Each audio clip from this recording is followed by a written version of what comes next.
On va plonger au cœur d'une immense toile d'influence. Une toile qui s'est tissée sur plusieurs siècles et qui relie, souvent discrètement, la finance, la philanthropie et le pouvoir mondial. Allez, on commence à tirer sur quelques-uns de ces fils. C'est vrai, c'est une question qui revient tout le temps. Peu importe le grand défi mondial auquel on fait face, on dirait qu'on retrouve toujours la même constellation de noms, les mêmes organisations au centre du jeu. Alors, simple coïncidence, ou est-ce qu'il y a quelque chose de plus profond qui se passe en coulisses? Pour comprendre, ce qu'on va faire, c'est remonter le fil du temps. On va partir des titans de la tech d'aujourd'hui pour remonter jusqu'aux grandes dynasties financières du XVIIIe siècle. L'idée, c'est de voir comment ces structures d'influence se sont vraiment construites et surtout comment elles se sont perpétuées jusqu'à nous. Commençons par le présent, c'est le plus simple. Prenons des figures comme George Soros et Bill Gates. On voit qu'ils ne sont pas isolés. Ils participent au même forum d'élite, le Forum économique mondial, le fameux groupe Bilderberg, le Council on Foreign Relations. Bref, ce sont des lieux très exclusifs où les agendas politiques et économiques mondiaux sont discutés au plus haut niveau. Et pour bien comprendre l'échelle de cette influence moderne, il faut regarder ce chiffre, 83,3 milliards de dollars. C'est le total des subventions versées par la fondation de Bill et Melinda Gates. On ne parle pas de petites sommes. C'est une puissance financière absolument colossale, capable de façonner des secteurs entiers, à commencer par la santé mondiale. Bon, d'où vient ce modèle, cette idée d'utiliser la philanthropie à très grande échelle pour influencer le monde? Eh bien, ce n'est pas une invention récente. Pour trouver le plan d'origine, le schéma directeur, il faut revenir plus d'un siècle en arrière. Et là, quand on compare, la stratégie est incroyablement similaire. D'un côté, on a la Fondation Rockefeller, qui, au début du XXe siècle, a complètement redéfini la médecine avec le rapport Flexner, en poussant un modèle très proche de l'industrie pharmaceutique naissante. De l'autre, un siècle plus tard, la Fondation Gates fait un peu la même chose avec les vaccins, via des alliances comme Gavi. La méthode, elle, ne change pas. On finance les institutions, on établit les standards et on influence les politiques. Et le processus se déroule étape par étape, c'est très clair. D'abord, on identifie un grand problème de santé, ensuite on finance la recherche pour imposer sa solution, puis on crée les institutions, les écoles, pour former les experts qui vont défendre cette solution, et à la fin, on participe à la création des grandes organisations internationales, comme l'OMS, qui vont transformer ces solutions en politique mondiale. La boucle est bouclée. Mais attendez, tout cet argent pour la philanthropie, il venait d'où à l'origine? La réponse nous ramène à la source de ces fortunes gigantesques, l'âge d'or américain, à la fin du XIXe siècle. Une période de concentration du pouvoir industriel et financier comme on n'en avait jamais vu. Les fortunes de dynasties comme les Rockefeller ou les Morgan n'ont pas seulement servi à construire des monopoles, elles ont littéralement permis de façonner le système financier moderne.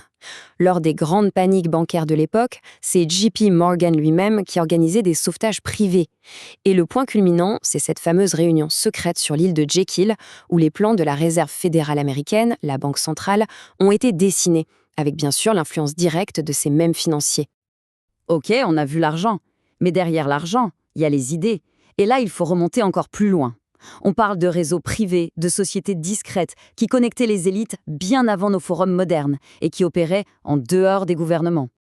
Prenez les francs-maçons par exemple. Ils ont offert un cadre, un réseau pour une coopération internationale entre les élites bien avant que ça devienne la norme. En partageant les idéaux des Lumières, comme la raison et le progrès, ils ont créé une sorte de langage commun pour des leaders des deux côtés de l'Atlantique. Et puis, bien sûr, il y a les fameuses Illuminati.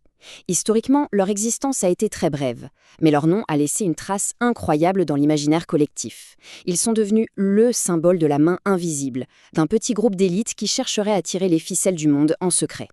Et ce qui est fascinant, c'est de voir à quel point l'influence de ces réseaux était large. Ça va de la politique, avec une longue liste de présidents américains, à la culture avec Mozart, en passant par la science avec Benjamin Franklin ou même la tech avec Steve Wozniak. Ces sociétés tissaient des liens puissants et discrets au sommet de la société. Mais cette quête d'influence ne s'est pas arrêtée à la finance ou à la politique. Au XXe siècle, les ambitions sont devenues démesurées. Elles se sont étendues à la science, à la psychologie, avec une idée assez radicale, l'idée que tout, absolument tout, de l'esprit humain jusqu'à la météo, pouvait être contrôlé. Un exemple parfait, c'est juste après la Seconde Guerre mondiale. Les États-Unis et l'Union soviétique se sont lancés dans une véritable course pour récupérer les scientifiques du régime nazi. D'un côté, l'opération Paperclip, de l'autre, Ozo Aviakim. Les méthodes étaient différentes, mais la conviction était la même. Celui qui contrôle la technologie contrôle le monde. Et cette ambition a même visé l'esprit humain. Le projet MKUltra de la CIA, avec ses expériences de contrôle mental, souvent menées sur des gens qui n'étaient même pas au courant, c'est devenu la référence absolue de la méfiance du public envers le pouvoir, et ça a évidemment nourri énormément de théories sur l'existence d'autres programmes secrets. Et ça va encore plus loin, jusqu'à vouloir contrôler la nature elle-même. Si on regarde dans les archives publiques de brevets, on trouve des choses assez incroyables. Des brevets pour la modification du temps. Certains qui visent carrément à créer des tempêtes, d'autres, comme celui-ci qui implique Bill Gates, qui cherche au contraire à les affaiblir. Alors que ce soit faisable ou pas, ça en dit long sur l'ambition de certains. Aujourd'hui, bien sûr, le terrain de jeu a changé. Le contrôle se déplace vers le monde de l'information. Des initiatives comme Cyberpolygon, par exemple, soutenues par le Forum économique mondial, sont des simulations grandeur nature. Elles préparent les grandes entreprises et les gouvernements à une potentielle cyberpandémie, une attaque informatique qui pourrait mettre à genoux nos infrastructures mondiales. Alors, la question centrale maintenant, c'est comment tous ces fils qu'on a suivis, la finance, la philanthropie, les réseaux d'élite, l'ambition technologique, comment tout ça se connecte et s'articule aujourd'hui? En fait, on peut voir une progression assez claire sur plusieurs siècles. Tout commence avec des réseaux idéologiques, un peu informels. Puis, ces réseaux évoluent en véritables dynasties financières. Ensuite, ces dynasties créent des institutions très formelles, comme les grandes fondations, pour pérenniser leur influence. Et aujourd'hui, toutes ces branches se retrouvent et se coordonnent dans les grands forums mondiaux pour peser sur les décisions planétaires. Et il faut bien être conscient de la puissance de feu financière de ce réseau philanthropique aujourd'hui. C'est juste colossal. On parle de dizaines, de centaines de milliards de dollars. Avec de telles sommes, ces organisations ne font pas que financer des projets. Elles ont un levier énorme pour définir les agendas, les priorités, à l'échelle du monde entier. Ce qui frappe, c'est la constance du manuel d'action depuis plus d'un siècle. Que ce soit pour réformer toute la médecine au début du XXe siècle ou pour simuler la réponse à une pandémie juste avant qu'elle n'arrive, le principe est toujours le même. On utilise le capital et l'expertise du secteur privé pour orienter, pour guider la réponse du secteur public face aux grands défis mondiaux. Alors après avoir suivi tous ces fils, une question finale reste en suspens. Est-ce que cette convergence incroyable est le fruit d'un plan méticuleux, coordonné sur des générations ?